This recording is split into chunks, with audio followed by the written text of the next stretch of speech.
Previously on Overcome Babylon. I've worked on climate change for 25 years. I worked on climate change since 73. So you've Just to worked on tell it you, longer than because I I was the person who gave the Club of Rome the first big platform. Because I was the person who gave the Club of Rome the first big platform. The covenant made with many has already come and gone, and mainstream Christianity didn't even notice. It began on June 5th, 1972, and guess what? 49 years times 360 days per year gives you 17,640 days, and you will arrive at September 21st, 2020. 49 years later, exactly 49 years later, it just so happens that the covenant made with many ended. 2/3, by the way, that's a majority. 2/3 is a majority. 2/3 of the global population are now committed because 156 economies signed up for the Gavi Alliance. A new covenant made with many began. The UN General Assembly met on September 21st and adopted a resolution, and it was the strengthening of the United Nations system, which also coincided with the Gavi, with the rollout of the jab and the whole nine, okay? What I'm seeing here is that just a few days before the abomination of desolation, literally 3 days before the abomination, you got the biggest movers and shakers on the entire global scale meeting. Perhaps they're getting ready for what we know is coming.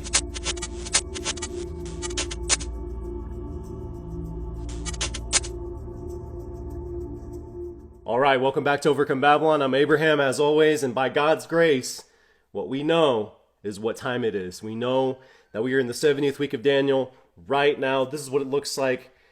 We are in the 70th week of Daniel 100% authoritatively. I can tell you that because on this channel, on this podcast, you have to have watched episodes 2 through 7, where I lay the entire foundation of the 70 weeks prophecy with history, archaeology, research, the whole nine. And either that or you have to have read the first 6 chapters of my book, Bible Prophecy Secrets. By the way, it's free. Link in the description. You can get this for free. How many prophecy end times guys give away their stuff for free? I'm giving it away for free, okay? Because I'm not in this for the money like a lot of guys are, okay? But in order for us to have an educated conversation about what we're going to be talking about today, you have to have a foundation in the things that I've already been breaking down from a pure Hebrew analysis of the Word of God, all right?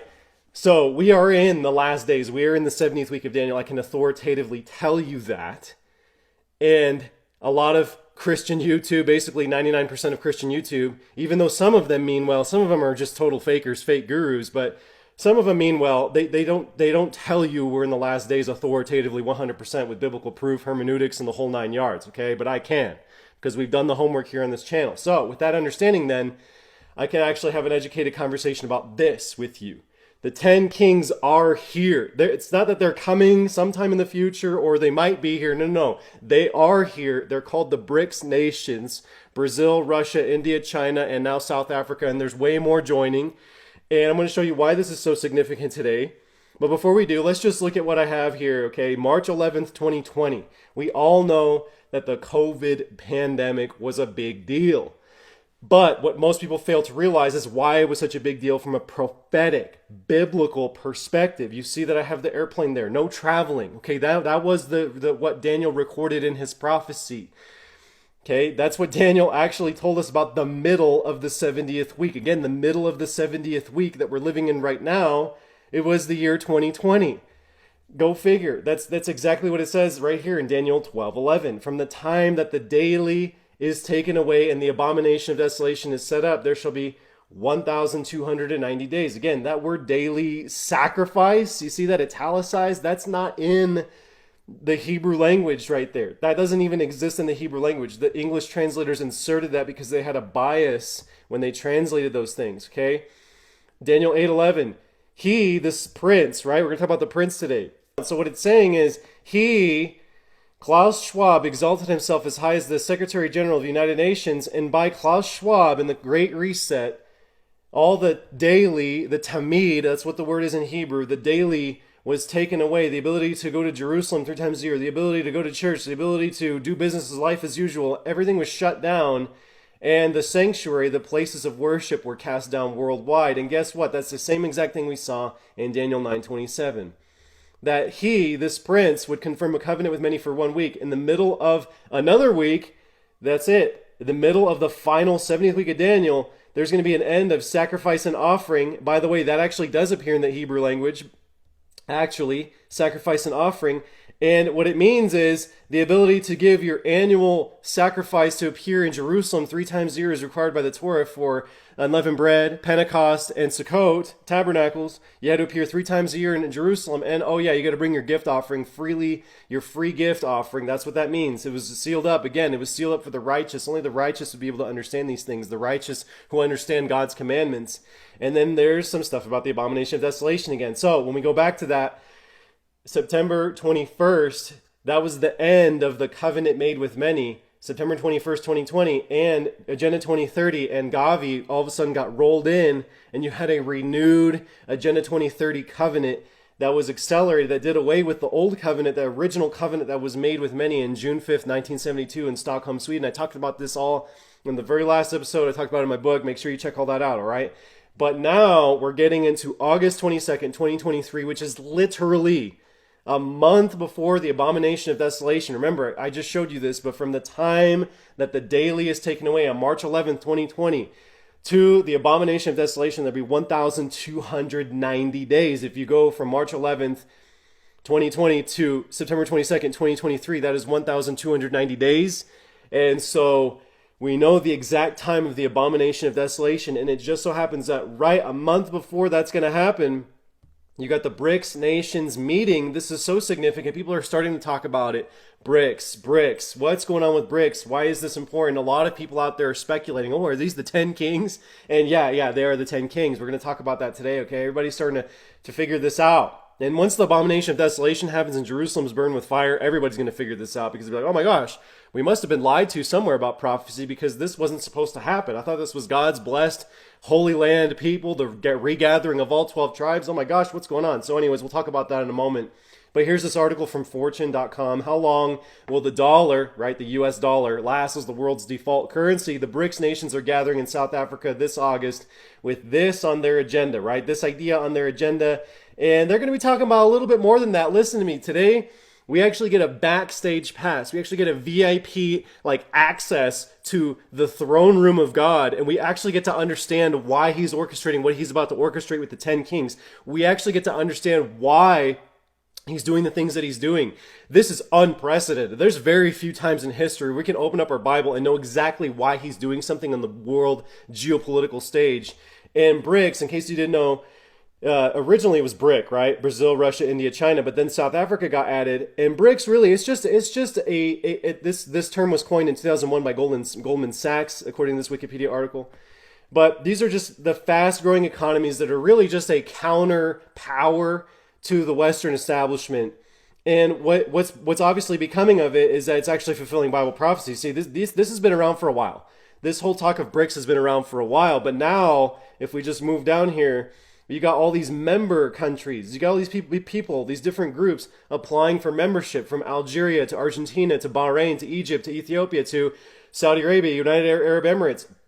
All these countries are now applying for membership. And when we go to this summit that's going to be happening 30 days before the abomination of desolation, again, this is so significant. If we go to this summit, this is actually the webpage, the official South African webpage. This is the 15th annual BRICS Summit from 22nd to 24th of August, 2023. And it's going to be in Johannesburg. And gee, I wonder what they're going to be talking about. See, this is what I'm talking about. We're going to open up our Bibles here in a moment. And I'm going to show you what is going to be going on behind the scenes because we're here. We're here now. We get to actually witness prophecy being fulfilled right before our very eyes. But real quick, one thing that the BRICS did is they put together, first thing you do when you do an alliance, right? The first thing you do, one of the first things you do, yeah, you shake hands militarily, you guarantee each other's protection, but really you want to have a financial institution. You want to have banking in common. And so what they did is they formed the New Development Bank with this humongous tower in Shanghai. And so here you got it. This is what it looks like, right? It looks, in Shanghai, China, you got the headquarters called the New Development Bank. This is where the BRICS are doing their business. This is where they're literally going to be setting up an alternative currency to the US dollar. The US dollar eventually will come to nothing. It will come to ruin. It will collapse because these guys are coming in with a gold-backed currency. That is God's money, gold-backed. That's the rumor anyway. We'll see how it plays out. It looks like that's what's going to be happening, though. There's a lot of support, a lot of evidence on the table that yeah, it's coming, and that's what the new development bank looks like. What do they have to say? What are they all about? Let's check out what they are saying about themselves on the official website. This is the video that if you go straight to their website, you'll see this right away. Let's just watch this together. New Development Bank. Created by BRICS countries. And so, what are you noticing some things on screen here? It flashes on the screen at you. It flashes on the screen. There's this Sustainable Development Goal number 11 in the yellow, right? And there's all this Sustainable Development Goal this and that, 13 with a little I.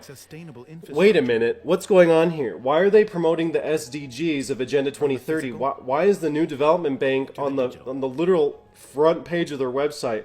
Why are they promoting this, which is what we talked about very last episode, the SDG 2023 summit, that's going to be happening literally just 3 days before the Abomination of Desolation. You have all these world leaders meeting, and let's just look at them one more time. The 17 SDGs, the 17 Sustainable Development Goals. Why are these things appearing on the New Development Bank video? Climate action, sustainable cities and communities. Why are these things appearing on the front page of this website? What's going on here? Are they against the UN? Are they like who's against who right now? And I think this is the biggest question for a lot of people. It's like, what's going on? Are BRICS trying to come against the UN and the current power structure? Are they trying to take it over? Are they competing with the West? Are they trying to join the West and then take it over? Like, what's going on? Like, it doesn't make any sense. When you look at the SDGs, the number 17 is the number of a PSYOP. QAnon was a PSYOP. This is a PSYOP. This is all psychological warfare. This is all optics. These aren't actually the things that they're promoting. They're not promoting this. You got to go to look at their documents. I've done this in my book extensively. Again, you got to go check out Bible Prophecy Secrets, Chapter 5. I break this down. I break down what they mean by sustainable. What do they mean by environmentally conscious? What do they mean? What does this all really mean? Again, I would love to get into more details on it here, but I can't for obvious reasons. Again, I need to quote this more often, but 2 Corinthians 11:14 says, and no wonder, this is what Paul says, for Satan himself transforms himself into an angel of light. Therefore, it is no great thing if his ministers also transform themselves into ministers of righteousness, whose end will be according to their works. What we're being told here is that Satan transforms himself into an angel of light. You have to understand this. This is paramount for understanding the SDGs. This is paramount for understanding the 17, right? The PSYOP SDGs. Number 17 is very significant, my friend. Very significant. So that's what's going on. The 10 Kings want to actually take over the UN, and now we're going to get into that a little bit, okay? Because we talked about this. The World Economic Forum, Klaus Schwab initiated the covenant made with many. It lasts from 1972 all the way until 2020. And he was the one who was behind it. Again, the World Economic Forum, in case you didn't know, was launched in 1971. This has been going on for a while. And what Revelation is telling us is that let's talk about the woman. Let's talk about the 10 kings real quick. Okay, I know this is very deep. Again, you want a deeper dive, you gotta check out my book. This is what it says, Revelation 17, verse 3. So he carried me away in the spirit into the wilderness, and I saw a woman sitting on a scarlet beast, which was full of the names of blasphemy, having 7 heads and 10 horns. The woman was arrayed in purple and scarlet, and adorned with gold and precious stones and pearls, having in her hand a golden cup full of the abominations and the filthiness of her fornication. And on her forehead a name was written, Mystery, Babylon the Great, the mother of harlots and of the abominations of the earth. And I saw the woman drunk with the blood of the saints, and with the blood of the martyrs of Jesus. And when I saw her, I marveled with great amazement. This is what it says. The 10 horns, I'm just going to skip, okay? The 10 horns which you saw in the beast, these will hate the harlot, make her desolate and naked, eat her flesh and burn her with fire. For God has put it into their hearts to fulfill his purpose, to be of one mind, and to give their kingdom to the beast, until the words of God are fulfilled. And the woman whom you saw is the great city, which reigns over the kings of the earth. Again, people are very confused about this. Great city. There's only one great city mentioned 10 times in the book of Revelation. It's always Jerusalem. Jerusalem is the great city that reigns over the kings of the earth. It doesn't reign over the people directly. It reigns over the kings, and the kings rule over the people. It is a deep state shadow government system run out of Jerusalem, headquartered by the Zionists in Jerusalem, and it reigns over the kings of the earth. And this great city is about to come to nothing. It's about to get conquered. You literally are reading this right now. This great city, the woman, the great city, is about to be burned with fire. This is literally what we're witnessing with BRICS getting together in Johannesburg. They're literally going to have in their hearts to fulfill God's purpose, to be of one mind, and to give their kingdom to the beast, to the final beast power of history. We are literally getting a backstage pass to witness the words of God being fulfilled right in front of our very eyes. How exciting is that? Isn't that crazy? Because now we're going to get into this topic. The times, time, and halftime. Times, time, and halftime. And the 10-horned beast. What's going on here? Let's take a look at it, because I made a prediction about a year ago, and again, I'm going to let you decide. I'm going to let you be the judge here. This is what it says in Daniel 7:23. The fourth beast shall be a fourth kingdom on the earth, which shall be different from all other kingdoms, and shall devour the whole earth, trample it, and break it in pieces. The 10 horns are 10 kings. We just read about that, right? Who shall arise from this kingdom? And another shall rise after them. He shall be different from the first ones, and he shall subdue 3 kings. He shall speak pompous words against the Most High, shall persecute the saints of the Most High, shall intend to change times and law. The saints shall be given into his hand for times, time, and half a time. No, for times, and half a time. Time being 1 year, times being 2 years, and half a time being half a year. So 3.5 years total if you add it all up together. That's what the Hebrew says. So that's actually a parallel to Revelation 11, verse 1. Then I was given a reed like a measuring rod, and an angel stood, saying, Rise and measure the temple of God, the altar, and those who worship there, but leave out the court which is outside the temple, and do not measure it, for it has been given to the Gentiles, and they shall tread the holy city, Jerusalem, the great city, right? That great city is being mentioned again, underfoot for 42 months. Same thing as time times half a time. So when we look at Revelation 11, Daniel 7, what is going on with the times, time, half a time? Again, I talked about this a year ago. Let me just go ahead and play that clip from a year ago, because I was under the impression that Klaus Schwab is that pompous mouth speaking pompous words in Daniel 7, that fourth kingdom. There's a beast that rises out of it. I made originally the assumption that it is Klaus Schwab, but here's what I said. Let me go ahead and play the clip. Okay, let's play it. All right, welcome back to Overcome Babylon. I'm Abraham Ojeda. So far, we have gone all the way from the beginning of the 70 Shabua, the 70 weeks in English, right? That's how people commonly know it as. It doesn't make sense to add the time, times, and half a time to the actual date of the abomination of desolation. I'm saying you have to add it to the date where the COVID pandemic was declared on March 11th, 2020, which brings us again, one more time, August 23rd, 2023, which is exactly 1 month before the abomination of desolation.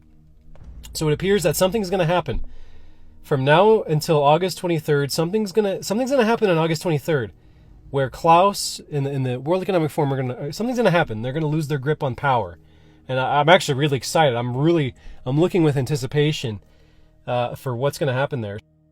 So if we take the 1,260, we add it to March 11th, 2020, then we get August 23rd. 2023, which is exactly the meeting of BRICS, which is the 10 kings. So we literally get the 10 kings meeting. I don't know, is that the way that the scripture is meant to be interpreted? Or do we add the time times a half a time to the abomination of desolation? Because when you do that, then all of a sudden it becomes a little different. It's like, wait a minute, this isn't exactly a 1,260 day period. It's shorter than that, but that makes sense, because that's why maybe Daniel used times and half a time, because Yeshua said that the days would be shortened during the Great Tribulation, because if those days weren't shortened, then no flesh would survive. So there's two theories here. Let me just wrap it all up, because there's two theories. Either we add the 1,260 days, assuming that's what it is, time times half a time, we add those days to March 11th, 2020, and we get to August 23rd, 2023, which just so happens to be the meeting of the BRICS nations in Johannesburg, and they're getting their hearts ready with one mind to overthrow the whore, Mystery Babylon, and burn her flesh with fire literally a month later. Or we add the 1,260, which technically is not 1,260, it's time times half a time, it's 42 months. We add 42 months to the end of September 22nd, 2023, which is the abomination of desolation, and guess what? we cannot go exceed beyond the 2300 evenings and mornings. So June 28th, 2026 is the cutoff. Therefore, it's not actually a 1,260 day period, but it is a 1,010 day period because it's shortened, because Yeshua said the days will be shortened. And so actually, it's an accelerated time period with 24 days in a month. And that is actually what the prophecy is talking about, that there's one final beast power that is going to assert itself on the world stage. And that is what is given dominion for time times half a time. I think that is what it's really talking about. However, it is interesting to consider that BRICS is meeting exactly, if you were to add 1,260 to March 11th, 2020, it is interesting that the BRICS are meeting right on that date. Let's just be open. Let's consider what might happen. Again, I just wanted to present this to you today because I think it was very, very interesting. And again, you got to break loose from the mainstream complacent and downright ignorant mentality of mainstream Christianity, of modern Christianity. You got to rise up. And one thing that we're going to be doing here in Overcome Babylon that's radically different from all those other channels out there, what we're going to be doing this year in Overcome Babylon here, we're going to be observing the holy days of the Most High God. And it just so happens, that Feast of Trumpets, we're going to observe that on August 17th. Again, that's dependent on whether or not we see the new moon. But then Day of Atonement is going to be the 27th, right around there. And it just so happens that in the middle of those dates, in the middle is actually going to be this BRICS meeting, which is very significant, very highly significant. And so we have to consider these things as we move forward. And those who don't observe the holy days of the Most High God this year, He already told us a long time ago, you're going to be cut off. So observe His holy days. This year, our lives depend on this. Our lives are so, oh my gosh. If there were ever a time to be like Nineveh and observe, in this case, Nineveh observed the Day of Atonement. That's why they fasted and everything. It was the Day of Atonement, in case you didn't know, Yom Kippur. But if there was ever a time to be Nineveh with Jonah preaching at us, right? Preaching to us, telling us, hey man, 40 days and Nineveh's going to be overthrown. This is it. This is it right here. This is a time to be like Nineveh, fasting and weeping and praying and repenting. This year, more than any other time, it's always important to do God's holy days to His appointed times. And more than any other time, this year is so critically important to observing His holy days. And I'm telling you, you got to be watching for that 7th month new moon. Join the Telegram. I have announcements on that. I put out announcements and so forth. 7th month new moon, Day of Atonement's coming up. And I believe this is going to be one of the most important days of our entire lives. So with that said, I'll leave it with that. Shalom, blessings to you. Yeshua be with you. And let's rise up above, like I always say, above this crooked and perverse generation. Let's do it.